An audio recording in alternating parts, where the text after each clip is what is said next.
Story 1. Am I the a-hole, 38 male, for cutting back on work to prove a point to my wife, 30 female? My wife is usually an angel of a woman, but has recently gotten into a friendship with a woman whom I personally believe is a bad influence on her. Not in a patronizing way, more of a lay down with dogs, get up with fleas type of situation. I never said anything about her childishness or her very radical misandry because frankly it doesn't affect me. Until it did. A few months ago, my wife began pressuring me to do more around the house. Before I get an instant ITA, we already split chores and childcare. Admittedly, she has a bigger cut than I because she is a stay-at-home mom, but I do most of the cooking, breakfasts, and dinners. Lunch is her responsibility for her and the boys. I take out the garbage and I do laundry, and I deep clean the bathrooms once a week. I also help with our boys' homework and such. She insists that I'm not doing enough and that I should be doing more around the house. I tried having discussions with her asking what she expected from me, namely, all chores and child rearing should be my duty, it seems. And for months, it seemed to be going nowhere. She used the D word more than once when speaking on this, which felt manipulative. It boiled over when we were out with friends one night and she began talking about how I never helped out and how I used her as a house slave. Her words. I will admit I saw red. This next part is where I may be the a-hole. I didn't say anything that night, but the next day I asked my boss to be given reduced hours for the next little bit due to stress. And I took over everything in the house. I cooked breakfast and made lunch for the boys before I drove them to school. I cleaned the house top to bottom. I did every dish we had twice and so on. My wife was blindingly happy and bragged to her friend that she finally had me worn in. She didn't lift a finger for around a month. Then she began asking why we never went on dates anymore and complaining that she wanted to get her nails done as they were growing in. I explained that I had to take that out of our budget so we could continue to afford everything else, but we could absolutely have a movie night in and I could paint her nails for her. She was unhappy with that solution. So I asked her if she would want to get a part-time job to pay for either luxury. You would have thought I asked if she wanted to join a cult. She then asked if I could just pick up more shifts at work to cover her other expenses and used the phrase, be a man, which I found more than a little insulting. I then asked her if she would be willing to go back to splitting the chores and such, which is when she began to catch on that the two were related. She yelled at me that I was being a manipulative a-hole for doing this and even claimed it was financial A-word. I stood strong for a while, but now I am questioning my methods because even I feel what I did was a bit underhanded. So, am I the a-hole? I'll be honest, I don't know. Maybe. So much nuance to this that I don't know. I don't know just how many chores there truly are in this house. Maybe the amount of chores you were doing was good. Maybe you live in this huge friggin', 6-bedroom house with a pool that needs cleaning and all this other stuff. I don't know. I don't know what your communication is like. I would say it's not a great idea to resort to trickery and manipulation to prove a point with someone when you could hopefully accomplish that with talking and communication. But it also kind of sounds like you had tried talking with her and she didn't seem terribly open to communication. So I don't know. I don't know if this was deserved or not, but it sounds like there are issues that need to be discussed. And maybe she's taking advantage of you, maybe not. But in the end, I would say, folks, don't try and prove little points with devious plans. If anything you're doing is secret little plans to teach your partner a lesson, this isn't like an Aesop's fable where you need to teach a moral or something. Maybe just talk with them. Story 2. Husband divorced me and cleaned out the bank accounts. Tonight when my husband got home from work, he informed me he wants a divorce and will be leaving until it's done. This is not a huge surprise, honestly. Ever since our daughter was born, we've just not been getting along. What is surprising is its suddenness. I've been a stay-at-home mom since our daughter was born 2 years ago, and it just didn't make sense to work and spend 90% of what I made on daycare. So in talking to him before he was finished packing, he told me, good luck with the mortgage and bills. I've taken my money out of our bank account and turned off your card on my credit. I would say I was shocked, but I really am not. He's very mean when he's angry and never has seemed to connect with his daughter. He wanted a boy from the day we got the word we were having a daughter. He's been distant. I obviously need an attorney. I logged into our bank account. Sure enough, it's at $5. What resources can I begin looking into to get an attorney for free to help at least make him pay the bills and food until I can find childcare and a job? Is there anything I can do myself with the courts that is semi-quick to at least have him pay for the necessities since he cleaned out our joint account, or at least money for an attorney? I understand it's all his money, but we are married with a child. I don't see how he can just leave us with nothing all of a sudden. I hate this attitude from some husbands who have had stay-at-home wives and everything, because that's typically the scenario. This may play the other way where there's a stay-at-home husband, but I think typically we know stay-at-home moms. And there's this idea that it's like, well, this is my money and my house because I paid for it. You know who maintained that house? Do you know who, cleaned it, took care of both of your children most of the time? Like, who gave up having, their own career and making their own money to do the stuff for you? That's why it's not just your money, okay? Like, yes, you're the one going out to a job making that money, but if they weren't doing that, then you would have to be paying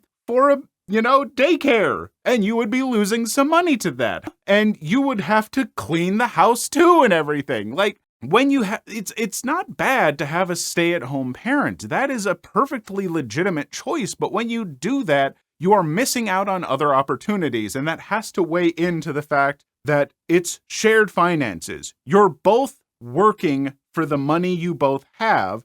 It's just one of you is working in a way to where you're not paying for other services or losing time and stuff. It's that easy. As far as all the legal stuff for this person, I don't know. There are better channels out there that know legal stuff, but I'm just saying, on the moral grounds of people like this husband who take this stance, they can shut the F up. I hate that. Story 3. Client tried to screw me by locking me out of my own system. I worked as an independent contractor in the IT field for over 20 years, doing all manner of things, from creating simple HTML sites to managing a big hotel's complete IT infrastructure. One of the many clients I had back in the day I was coding biggish custom websites was a rental company. Now, I had heard a lot of warnings about not working with this guy that owned it. He had a reputation that was sharp as a tack, backstabbing, and conniving. He was a lawyer, after all. So I went into the partnership with that in mind. He wanted a new website for his renting gig, where people would list their home for rent, renters would sign up and pay a subscription to the site, and he would get the whole lot. Nothing out of the ordinary here. So we make a pretty good deal on paper, we sign it, and I get started on the project. Coding everything in PHP goes well, but he demands suddenly that I show him progress only a week into the progress. He wants to see the website front now. This is just the tip of the iceberg. I tried explaining to him that the front-end work isn't scheduled to start until after 6 weeks of back-end programming and that I only had pure code to show right now. The contract we signed clearly states this. He then gets on his high horse and demands that I put everything on hold to do the front end first, design and then program. I, being really young at the time and fairly naive, agreed to this without asking for it to be added to the contract as an addendum and started working on the design now. Now, the contract stated that I was given free reign of the design decisions as long as I maintained the same color scheme and used the same logo on the site. So I made a fast draft in Fireworks. This was back when it was a Macromedia product before the Adobe acquisition. And within 2 days, I showed him. He's not impressed and demands a different direction and sets up a list of demands. I, as always, aim to please the customer and do just what he wants. I design a new layout and his list of demands, but he doesn't like that either. That's how the next 3 months go, a never-ending circle where he is never happy with anything. Now, close to 4 months into a project, he demands to see a working showcase of the back end. I point out that he himself changed the order in how the project was being done and had demanded that I do the front-end design first instead of the back end as stated in the contract, which he now turns on me and says, Yes, the contract we both signed says you will have a working back end to show me at the end of the month. If you don't honor that, I will have to take my business elsewhere and seek compensation for your lack of professionalism. Okay, I now have 12 days to do a back end for the site. So I get a friend to help me and we work tirelessly through a weekend and I have a good base to work from in 9 days. Mind you, at this point he's only paid the security on the contract, about 5% of the total price, and has shielded himself from paying by hiding behind, well, if you can't honor the contract, why should I? Finish XX work and then I'll pay you as per the contract. Remembering now all the warnings I had heard about this guy, I decided to add a special function to the code just to be safe. More on that later. So now it's the end of the month. We have a front end designed he's okay with, a back end that has been finished to about 85% of what is required according to the contract, and I still have 1 month left to finish everything. Time for show and tell. Since I was working on this development, I was running it on my own dev server and showed him this in a browser on his computer. I mentioned to him that since I only had 512 kilobits per second upstream from the server, it might lag a little, but it wouldn't when it would be put on the production server he has his website on at his hosting company. He says that's okay, and the demonstration goes on.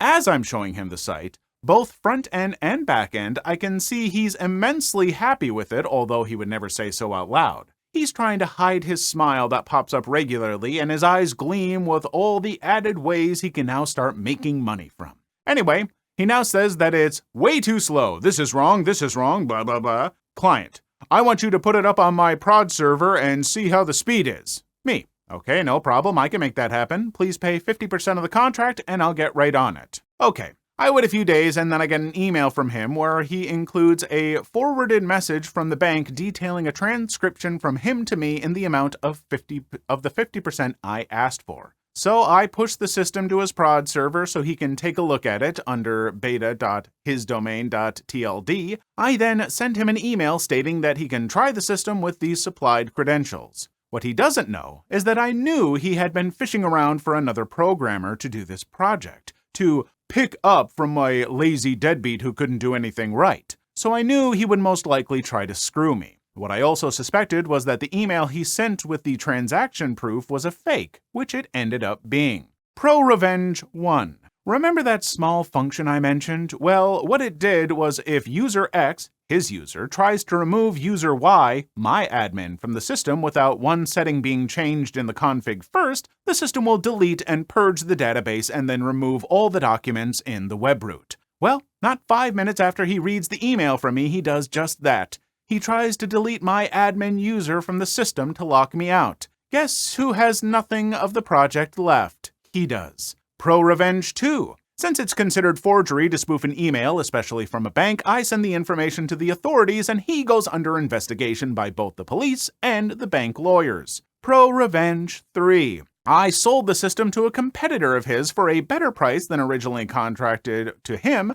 and last I knew, he was now blacklisted from owning a company as well as he lost his right to work as a lawyer. I only got that 5% he paid at the beginning, and for working for just over 5 months on this project, that's hardly anything. But the knowledge of his demise will keep my heart warm for the rest of my life.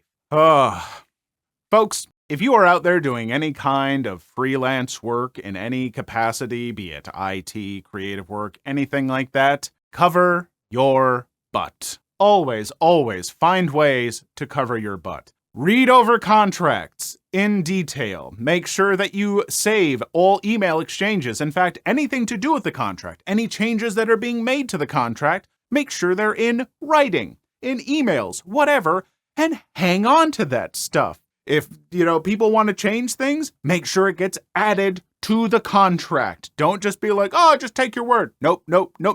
You're a working person. Put it in the contract. And if you can, do things to protect your work like this person did with the code, for others it might not be so easy, but find any way you can, protect yourself. Most clients you work with are going to be perfectly lovely people, and that'll be great. But some clients you're going to work with for 5 months and they're going to try and screw you over and you might get nothing from it if you're not careful. So just a wonderful story from this person. I'm glad that they were able to sell it to a different client and get this person in trouble, but just cover yourself. That's the person most important in this, okay?